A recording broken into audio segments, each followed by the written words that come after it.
Busy show this morning. We're going to have much more on a lot of the breaking stuff, but I want to take a break because we have a newsmaker in our studios, GMI studios, on our network of news talk stations this morning. Good morning, New Hampshire, the pulse of an age. Former governor of South Carolina, ambassador to the United Nations, Nikki Haley, in our studio. She's been in New Hampshire. The governor, I believe, yesterday, Chris Christie was on the show yesterday morning as well. He was at St. Anselm, one of our great partners, last night at the Institute of Politics. Nikki Haley in our studios to kick off, and plenty of things to talk about, ranging from immigration, the southwest border crisis, the fentanyl flow, Ukraine, economy, and more, and maybe China. Governor, thanks for being here. It's great to be back in New Hampshire. Now, you're in New Hampshire for a few days this week? Yes, we had a great town hall in Dover last night. We've got a town hall in Salem tonight, so I hope your listeners will come out and join us. Now, the national media seems to be obsessed with two of the Republican presidential hopefuls. One is declared, the former President Donald Trump. The other is on his way to New Hampshire in a week or so, a few weeks to the Amos Tuck dinner, is Florida Governor Ron DeSantis, who I fully expect to announce maybe as early as May. It seems to me that that's the lane, that's the battle royale, that's the boxing match that the media wants to create, is Trump, DeSantis. They're punching each other. The media seems to be making it all about them. Does that open up a lane for you? Find me one presidential election where the people that the media told you were going to be the front runners actually ended up being the front runners. I mean, we could go back. We could talk about what happened with, Joe Biden, who didn't win New Hampshire or Iowa and ended up taking it. You could go back to Barack Obama, but you could look at Jeb Bush, where they said had more money and was going to do great, or look at Scott Walker. So, I always say don't let the media tell you who to be for. I think at the end of the day, what we do know as a fact is that the polls you see today won't be the polls a year from now. Now, when you're out but we're going to let them hit at each other all they want. We're going to continue talking about solutions. Well, you're talking about Salem tonight. When I can ask questions. There are many I want to ask you, Nikki Haley. But what do people, when you go to these events, what's on their minds?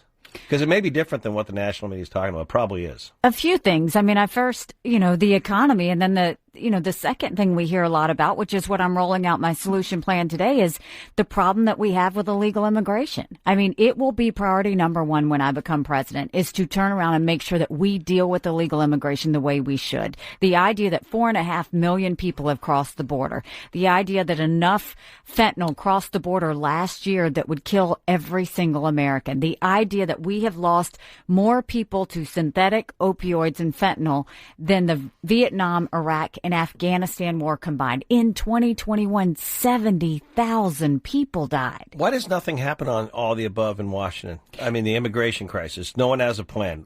And I'm going to ask you specifically, what do you think has to happen with illegal immigration? We don't talk about it. The border, you're on the way there this weekend, I believe. But why does it just get glossed over in Washington? It is irresponsible for Congress not to deal with it. It's irresponsible for Biden not to deal with it. And it is killing members of our family every day. Every state is a border state. It's unacceptable. That's why we're going to go to Eagle Pass this weekend. That's why we've rolled out an illegal immigration plan. And that's why we're going to make it priority number one when we get into office. I mentioned before we went on the air that last Tuesday, J-Dog, it was, I devoted almost half the show on the fentanyl poisoning. We had moms on, parents had lost kids, sons, to, as they called it, fentanyl poisoning, and the DEA. And, what happened in Nashville with this, another one of these school, shootings is terrible. I think you'd agree with me on that. It's god-awful. One's too many. But you look at, the media just jumps on this story, and maybe they should. It's about the gun or the motive. They don't talk about mental health. They don't talk about some of the other things. So we've had too many people die from mass shootings in America this year, 2023. I think it's about 130 total, which is just terrible. It's god-awful. But 249 people every day in America overdose to drugs like we're talking about. 249 every day. And yet I don't hear the alarm. Well, like I said, 70,000 in 2021. Look, mental health is an issue. 1 in 4 people have mental health issues, but if treated, they can live a perfectly normal life. And mental health should be treated like cancer because we've got to start tackling that. But when you look at things like illegal immigration, we've got to do something. And basically what my plan says is we're going to do exactly what I did in South Carolina. I passed one of the toughest illegal immigration laws in the country where we said no business could hire anyone unless they went through the E-Verify program to make sure that no illegal immigrants were being hired. That's how we got them out of South Carolina. We're going to make sure that we focus on the fact that we have to defund sanctuary cities. We will fire the 87,000 IRS agents, and we will put 25,000 ICE and Border Patrol agents on duty. We'll make sure that we go and defund every sanctuary city, but we're also going to go and make sure that we maintain Title 42 and go back to remain in Mexico. And finally, we're going to stop catch and release and go to catch and deport. That is the only way we can ensure that we are going to take care of illegal immigration. It has to be dealt with. We've got too much crime, too many drugs, too many people dying because no one is enforcing the laws. You're listening to Republican presidential candidate, former governor of South Carolina, Nikki Haley. Good morning, New Hampshire, GMI Studios. Governor, I want to ask you this. You seem to have the attention of the state Democrat Party. I got one of these media releases yesterday afternoon from the state party and Chairman Ray Buckley. I'll just read you a paragraph if I can. As Nikki Haley brings her extreme MAGA agenda to New Hampshire again this week, New Hampshire Democratic Party Chair Ray Buckley released the following statement. Since her last visit to New Hampshire, Trump loyalist Nikki Haley has only tripled down on her extreme MAGA agenda to cut Social Security and Medicare, ban abortion, and prop up notorious election deniers. With a platform like that, it's no wonder Haley can't name a single difference between herself and former boss and friend Donald Trump. How do you react to that? I mean, let them join Whoopi Goldberg and Don Lemon. I mean, liberals' heads explode at the thought of me running because they know I pull from their base. They know I pull women. They know I pull minorities, and they can't stand it. Everything that they said in that statement was a total lie. Everything. I mean, I have said I differ with people. I've said I differ with Donald Trump on entitlement reform. I think we have to deal with entitlements, but I'm not looking to ban Social Security and Medicare. What I'm saying is we give everybody who's been promised what they've been promised, but we go to those in their 20s and say the rules have changed, and we change the retirement age for them. We make sure that we limit the benefits for wealthy. We make sure that we go and expand Medicare Advantage so that people have more plans, and we change cost of living to reflect inflation. That's what we've said, because Social Security is going to go bankrupt in 10 years. Medicare is going to go bankrupt in 5. We've got to deal with entitlement reform, but they're lying in the way they do that. They say I want to ban abortion. That's just false. They're saying I banned abortion in South Carolina. The consensus in South Carolina was 20 weeks. Yes, I'm pro-life. I want to save as many babies as I can, but that wasn't banning abortion. It was at 20 weeks. So, I mean, look, the Democrats are going to continue to throw out lies. The sad part is the media will never question them on their facts. Donald Trump, do you think he will be the nominee? Governor Sununu of New Hampshire had said a few weeks ago he doesn't think he can get it done in 2024. Doesn't think Trump, if he is a nominee, will win a general election. Do you think Donald Trump, is this his race to lose? Is the Republican Party still the party of Trump? And if he were the nominee, can he win a general election? It is time for a new generation. It is time to leave the baggage and the status quo of the past. Our country cannot go through any more drama. What I think is you will see Nikki Haley in this. I mean, I am not out here doing big rallies. I am doing town halls. We are working New Hampshire over and over again. We're touching hands. We're talking to people. We're answering questions. We're not going to do any shortcuts. We're going to do it the old school way. And that's the way we have always won in the past. It's how I won my first race against the longest serving legislator in South Carolina. It's how I won my governor's race against 5 very strong candidates. It's how I went to the UN and took the kick me sign off of our back. I took a double-digit unemployment state and turned it into an economic powerhouse. I went to the UN and didn't deal with one country. I dealt with 193. No other candidate has the experience I have, but no other candidate's going to work as hard as I will. At the UN, what was your biggest challenging moment in hindsight? Do you have one? I purposely made a point to let countries know what America was for and what America was against. I didn't care if they didn't like me, but I wanted them to respect America. And the biggest thing was they would go and they'd love to stab us in the back, and then they'd turn around and have their hand out. And what I did was I created a book that listed all 193 countries. The second column was the percentage of time they voted with the U.S. and against the U.S. And then the third column was how much foreign aid we gave them. I gave that book to President Trump, and I said, quit trying to buy friends. Quit paying off enemies. We have to stop giving money to countries that hate America. And last year we gave $46 billion in foreign aid to countries like Pakistan, to Iraq, to Cuba that we named a state sponsor of terrorism. We give money to China. That's incredibly weak. We don't need to do that. We need to have the backs of our allies, and we need to make sure our enemies are held to account.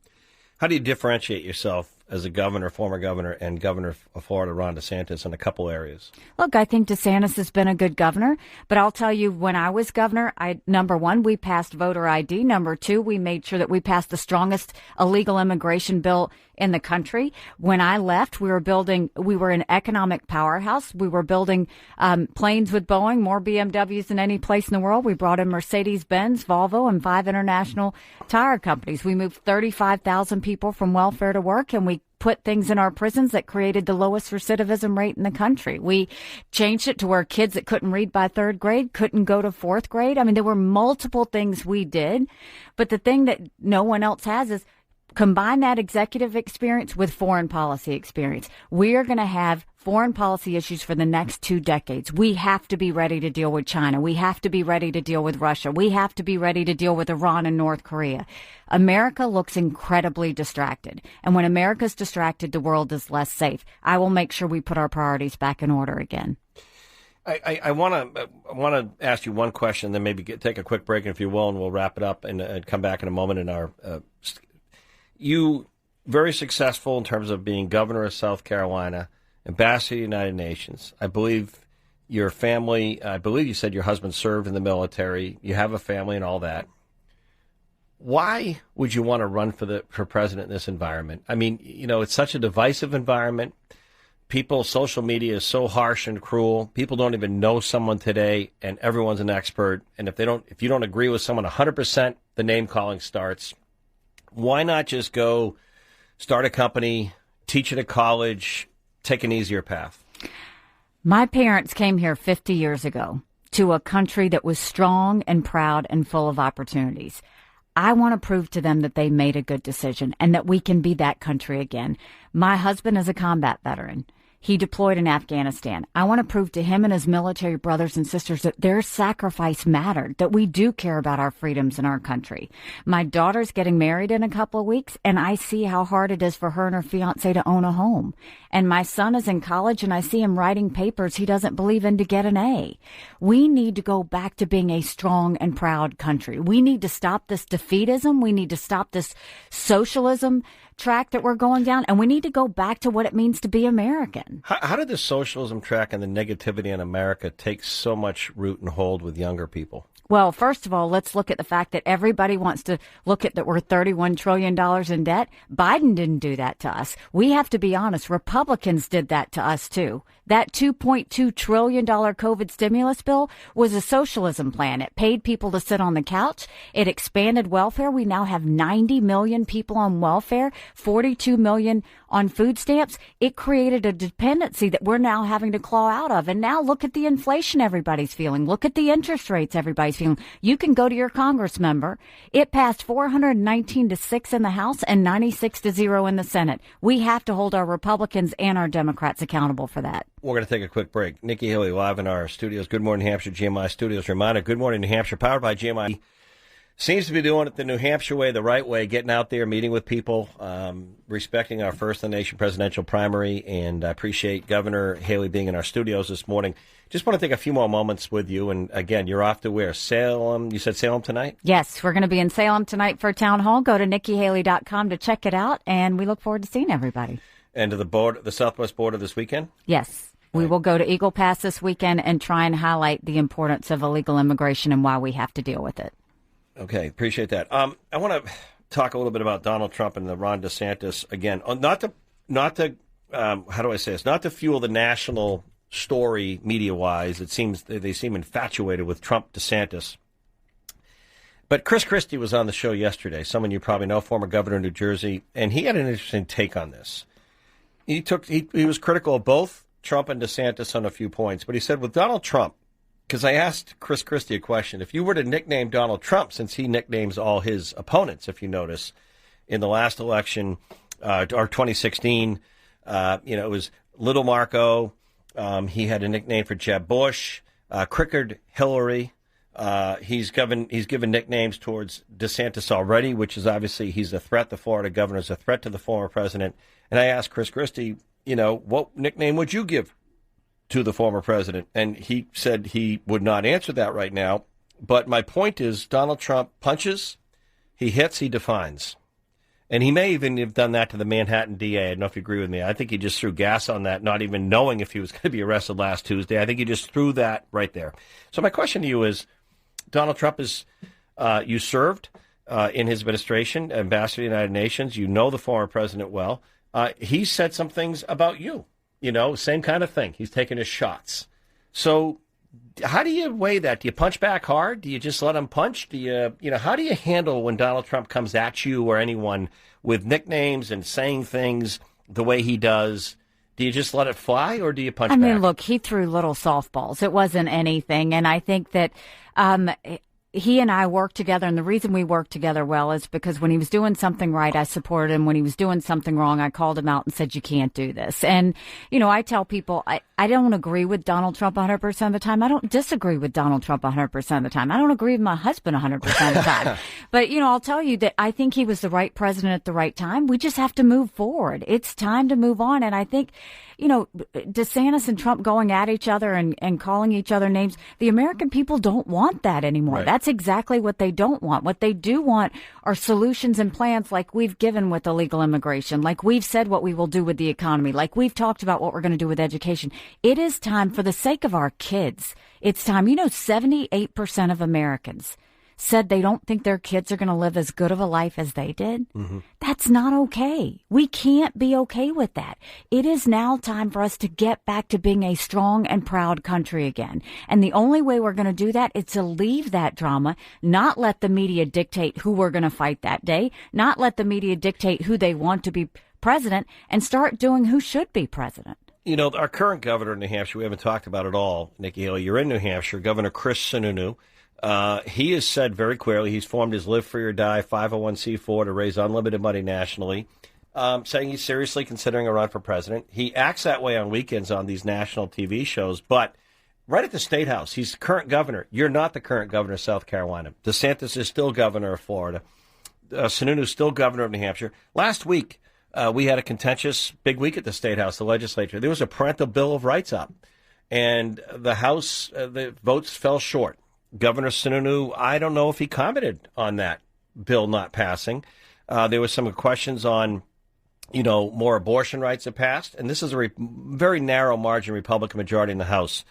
So do you think Governor Sununu will end up running? And do you think he should weigh in on more of these state issues while he's the governor, like parental Bill of Rights, which is a very emotional subject on what parents have a right to know about their kids in school, and are there times administrators can selectively maybe not tell parents something? For example, if a kid's going through some counseling or there might be some issues, and a lot of what the critics of this bill said, it's, to call out, transgender type students. And so it's a very emotional subject, but we're seeing it in Maine, Florida, here. Do you think Governor Sununu should be more pronounced on some of these state issues or not? Well, I think, I think Governor Sununu's been a good governor. I think everybody sees what he's done in New Hampshire. What I'll tell you on a separate note, without knowing the details of a parental Bill of Rights here, I think every state needs to have a parental Bill of Rights. I mean, I will tell you, for my kids, I don't want schools teaching my kids about things that they need to learn from home. I don't want them talking to them about gender. I don't want them talking about anything that is not math, reading, history, and science. That's all they should be talking about. Leave parenting to parents and leave educating to teachers. We've got to get all of this stuff out of our schools. It's like that bill they passed in Florida that said, you couldn't talk to a child about gender before third grade.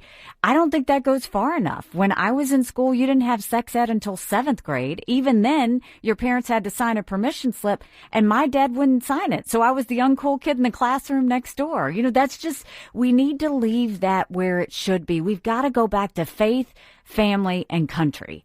And that means stop with all this craziness. And yes, parental Bill of Rights, parents get to decide what their kids learn, hear, see, and touch. They should never be sidelined on that, and they should never have anyone tell them that school bureaucrats know better than what parents know. Do you think what you're talking about right now will be an emerging issue of importance in this next presidential cycle? Because you saw in Virginia with Governor Youngkin defeating Terry McAuliffe over the same subject, parental Bill of Rights, basically when McAuliffe said in a TV debate parents shouldn't tell teachers what to teach their kids. And Youngkin ran all the way, a Republican entrepreneur, all the way to winning that election. Do you think this cuts both ways, politically speaking? As a mom, I will fight for every mother and father who deserves to be able to see how their children are being educated. We've got one job, and that's to do right by our kids. We can't do that if school bureaucrats are hiding things from parents, or school bureaucrats are trying to infiltrate our kids' minds with things that are causing them to have more anxiety, stress, and depression. We've got to go back to the basics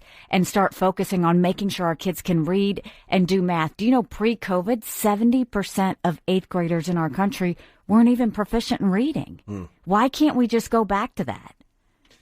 Nikki Haley, we'll get you again on Good Morning New Hampshire, the Pulse of an HGMI Studios off to Salem tonight. Thanks for being in our studios, Governor. Thank you. Go to NikkiHaley.com. All right, we'll take a quick break. We'll be back on Good Morning New Hampshire.